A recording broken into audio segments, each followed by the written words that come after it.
Hello and welcome. This is Cheryl. Thank you so much for joining me today. In this video, I'm going to create some shaped, unique holiday cards using the new Vault collections from Sizzix. I'm using the Vault Christmas Magic and then the Vault Festive Wreath in these cards. And I'm going to create some shaped card bases using the Everlasting Circles dies as well as the Mirror Arch label dies from Spellbinders.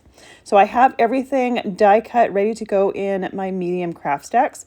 And I love the fact that Spellbinders has just come out with some magnetic panels that fit right inside the medium craft stacks. They have sets for the large as well as the combo set as well. So when I'm getting ready for projects like this and I have some dies that I want to be using when I'm filming, I can put them right on these magnetic mats in my craft stacks. I can still put the die cuts I already have prepped, but I know that I'm not going to lose those dies amongst my die cuts. Such a fabulous idea. And then they also have a notch out of one of the corners, so it makes it really easy to get them in and out of the craft stacks. If it's something that you want in there temporary, you can just pull it out.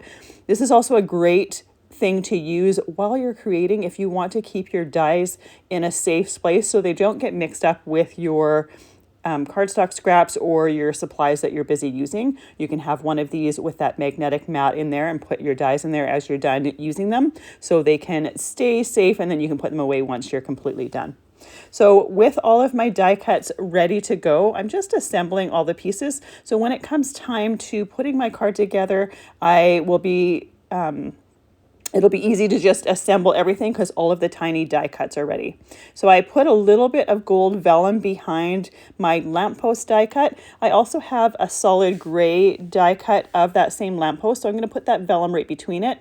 Because there's no die that cuts that out, I just put it between or behind my silver lamppost die cut, letting that glue dry, and then I will put the gray cardstock behind it. And once everything's dry, I'll just use my detail scissors to trim the rest of the vellum outside of it. It just gives it some nice look, a nice look inside that. Another option would be to use some gold mirror paper. I think that would look fantastic as well. I also put together the little wreath that goes on the lamppost, and I added some red stickles just for a little bit of extra sparkle. Next is this adorable truck. There's also a car in this die set.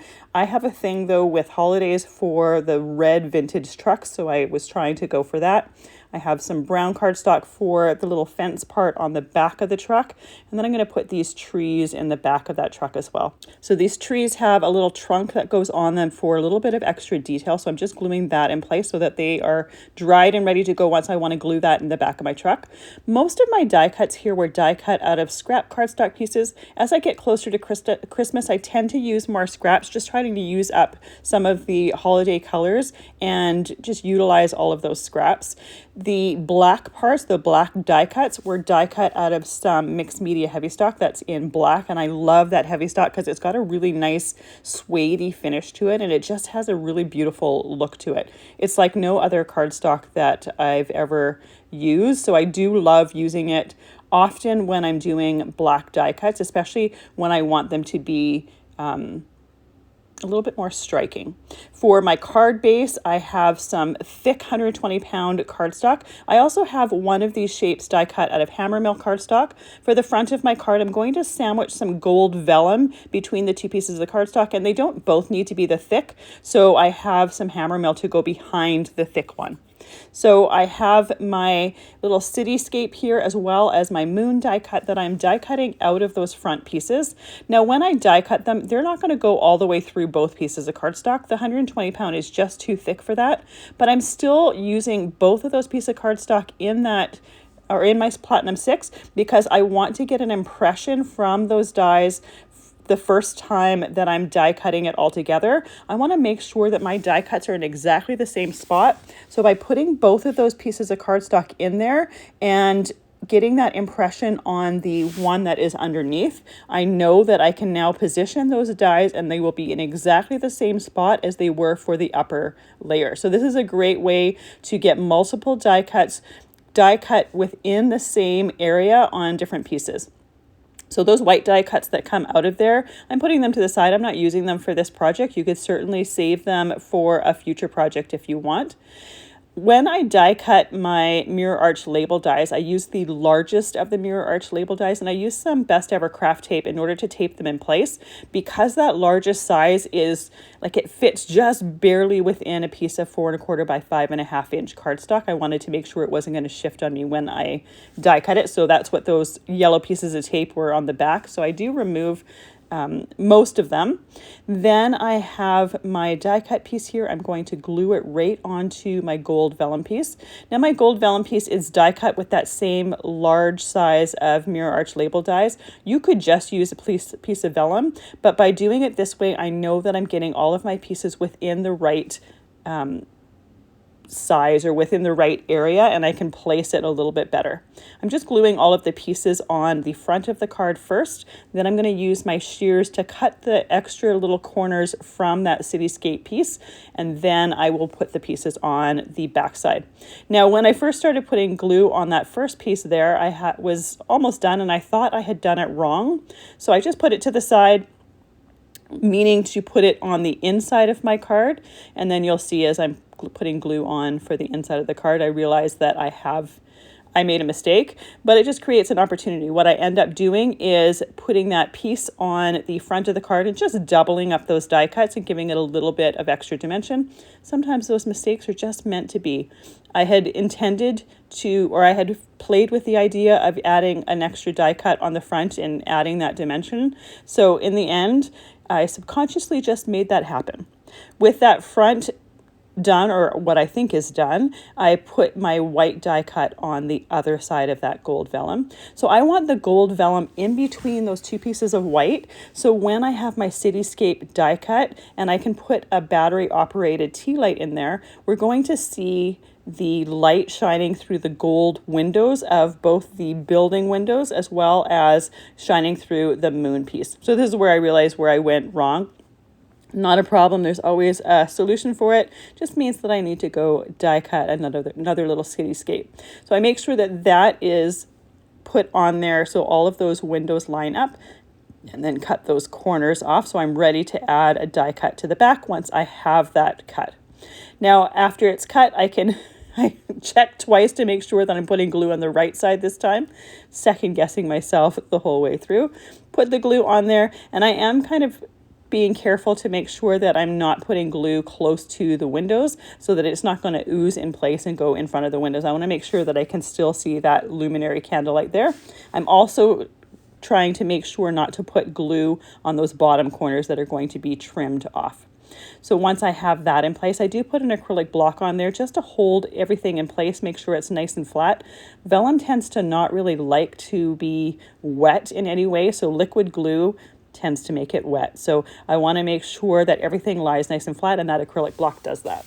For my moon die cut, as well as my little Santa and sleigh, I want to add a little bit of gold shimmer to it. So I'm using the Lisa Horton limited edition solid gold pad, and I'm just doing some light ink blending on some of the edges.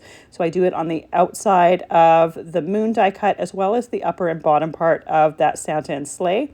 I can put that to the side and let that ink completely dry, and then we can glue that into the card here. I'm using that same Barely Art glue in the fine line bottle, and I love using this because it has that fine line on it. It's really easy for intricate die cuts as well as for putting larger pieces together. For the back piece of my card, I grabbed my Scor-Pal as well as my Teflon bold folder, and I'm just doing a score at the 4-inch mark.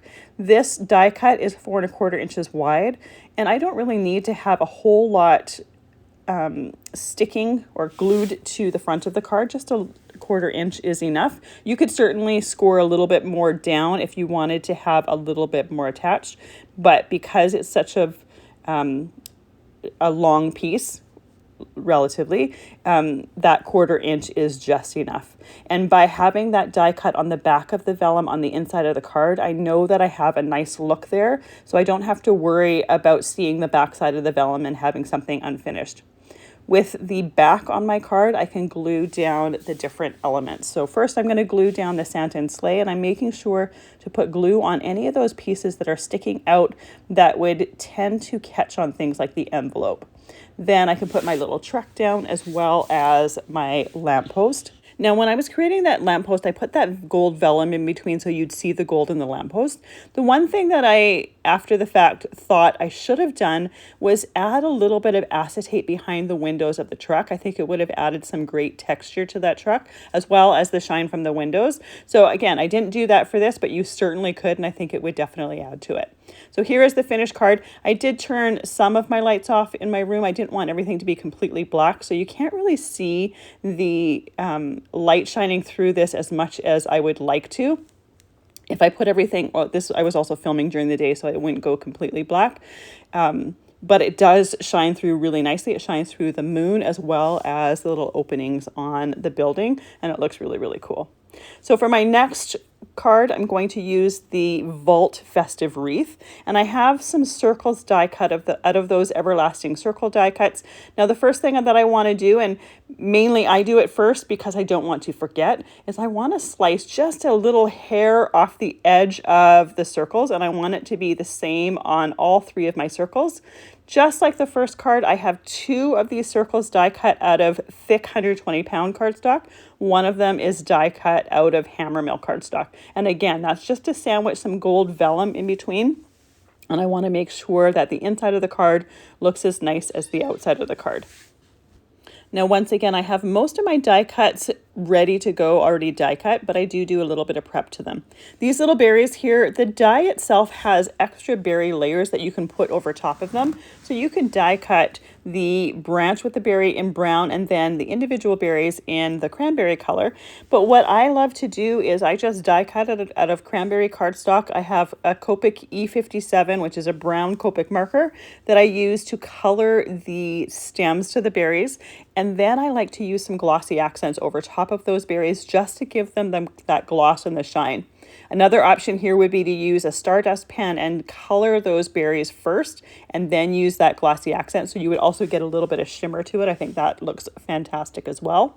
For the little pine cone pieces, I have them die cut out of some light brown cardstock as well as some dark brown cardstock. So when I put the upper layer on the solid layer, you get a little bit of that dark brown in there. For this card, I am going to do a little bit of extra ink blending just to give some visual dimension on some of these die cuts as well. I think it adds a whole lot to it, but if it's not your cup of tea, you can definitely skip this part. I just love the look of it, and sometimes I'm in the mood to do it, sometimes I'm not. For my pine cones, I did that little bit of ink blending with some vintage photo distress ink, and I just did it on the upper part of those pine cones. For my greenery, I'm using some bundled sage, and I have my greenery die cut out of 3 different shades of green. I'm only using the ink blending on the lighter shade, so the light and the medium shade. The darkest shade of green that I have die cut is a forest green. You wouldn't see this ink on it, as well as the fact that that forest green is going to be behind all of the other die cuts. So even if I did some ink blending on there, I highly doubt any of that would be visible. For my candles as well as my poinsettia, I have them die cut out of some red cardstock, and I'm using some aged mahogany just to do a little bit of ink blending on the base of those candles as well as the center of the poinsettias to give them a little bit of shading there. The last step was to add just a touch of that gold pad to do a little bit of ink blending on the top of the wax, like the melty wax from the candle, just to give it a little bit of a gold glow so that it looks like I have some candlelight reflecting on the top of there. For assembling my poinsettia, I use my fingers to add a little bit of curve to the poinsettia petals and then glue in the center. I don't put glue over the entire thing, just the center of it. Then we're ready to assemble the candles. Now for the flame of the candle, I have this beautiful Inca Gold cardstock. It's made by Tonic. And I have those flames die cut out of it. And one of the reasons why it's one of my favorite golds to use is because not only is it gold and shiny, but it has an iridescent shimmer to it. So it works perfectly for the candle flames, as well as I really love using it in like window buildings when I'm creating.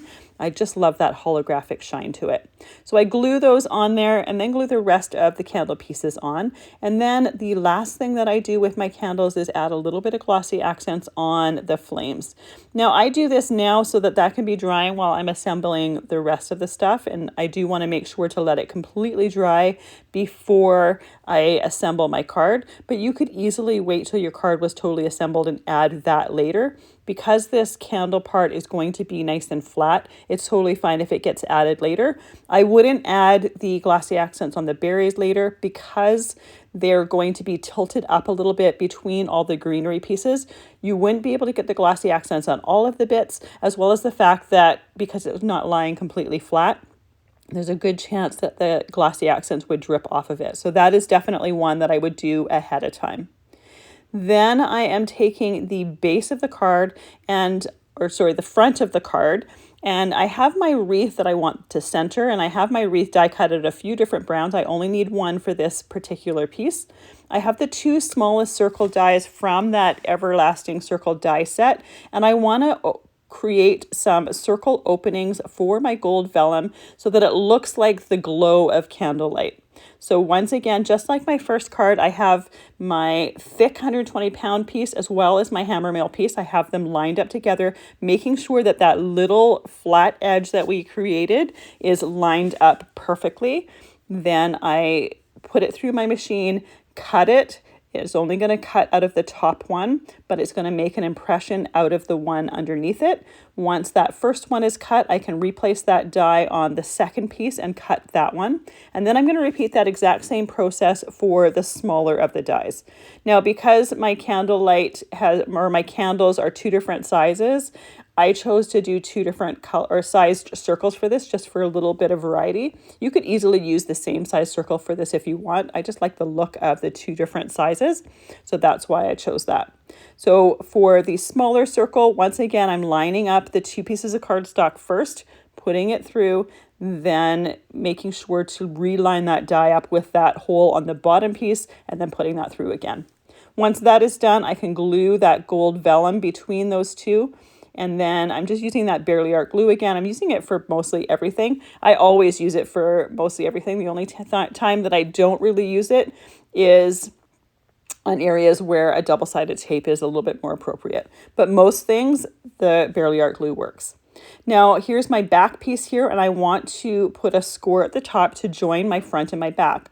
But what I did was I put that flat piece there, lined it up with the side of my Scor-Pal, and then I did my scoring. And I want to do that to make sure that that scoring is exactly level with that flat edge on the bottom. If it's not level, then when I go put my card and have it standing up, my candles are going to be a little bit tilted. So anytime after I have that little piece cut off the bottom, I'm making sure that all of my pieces are lined up so that that is the bottom of my card, and I want to make sure that everything is nice and straight how I want it to look. When it comes to gluing down my wreaths, like I said before, I have 3 of them cut out of 3 different browns. I'm starting with the darkest one in the back, then the middle shade, and then the light shade. And I'm making sure to turn them so that they are not layered on top of each other. So we're seeing a little bit of each one of those colors. I didn't add any ink blending to that wreath, but you certainly could. I figured by having it on the greenery as well as having some ink blending on the candles that was enough. There's going to be a lot of texture here, and I don't really think the focal point is going to be the wreath. It's going to be more the greenery, florals, and candles. So I didn't really feel like it needed that ink blending. So once I have my candle in place, I put the little bow there, and I die cut it out of some treasured gold cardstock just to add that metallic detail. It's going to tie in with the gold on the candles as well as the gold vellum. And I just put that at the base of the candles. Most of that bow is going to be covered by greenery and the poinsettia, but I do want to see little hints of it. I'm taking the largest and the darkest of my greenery die cuts, gluing them behind. I have 3 on each side of them, and I'm just kind of spreading them out and following the curve of the wreath. Next, I'm going to glue down my little berry pieces. Now I have 3 stems of these berries cut, so I'm going to do 2 on one side and 1 on the other, which seems like it might be lopsided, but I also have 3 of the pine cones cut. So I'm going to put 1 pine cone right on the side that I have 2 of the berries. And then I'm going to put 2 pine cones on the side where I have 1 berry. So it's going to kind of even it out that way. I didn't want to overload this with too many die cuts, so I figured that was a good way to balance it out. The red berries tie in with the red candles, and then those pine cones really tie in with the wreath, and they just fill out that greenery really nicely. The last piece are the little holly pieces. that go, not the last, close to the last are the holly pieces that go towards the center. Then I'm putting those 2 pine cones that I was talking about in. And finally, the last step is to put the poinsettia in the center. And the one thing that I didn't mention earlier that I added to the poinsettia is just a few dots of platinum stickles in the center of that poinsettia. Platinum stickles are gold, but they're not a really yellow gold. They're a more silver gold. So it ties in that gold really nicely. Another option here would be to put a gem in there. I think that would look beautiful as well. But I really love the look of, or the glittery look from that platinum stickles in the center. I love the extra texture that all of this greenery gives there, and it really anchors that candle arrangement. So here is the final card, the finished card. I'm just going to grab a battery operated tea light here and try to see if you can see more of it. As soon as I turn the lights off, the camera or my camera adjusts, so you don't see it as well as you really would have or really do in person. But I absolutely love that glow that that battery operated tea light in there gives. Definitely want a battery operated one. You would never want to have a flame here because this is paper. And the battery operated one, it's a lot safer, as well as the fact that it has that same flicker that an actual flame would have. So it's nice with that. Then we have our first card here. Now I only used 2 cards or 2 die sets, and I made 2 cards. You certainly could get a lot more creative with this, and you could do just a regular A2 card size instead of having the shaped base to it. But I do think that shaped base really adds something interesting and unique to these cards. And really, isn't that the point when we're making handmade cards, is to create something for someone that's a little bit more unique than what you would find in a store or just some plain card. I don't do it often, or I don't do it always to have shaped card bases, but it is fun to add that to different things. And because this is a luminary card, you can put that tea light on there, and it also becomes some fun decor that possibly might be kept for years because it's something unique, something that you wouldn't find in a store-bought card. And because of that shape base, it has a little bit more of an element of surprise to it. Thank you so much for joining me today. I really appreciate all the time that you spend with me. I hope you have a fantastic day as well as a fantastic holiday season.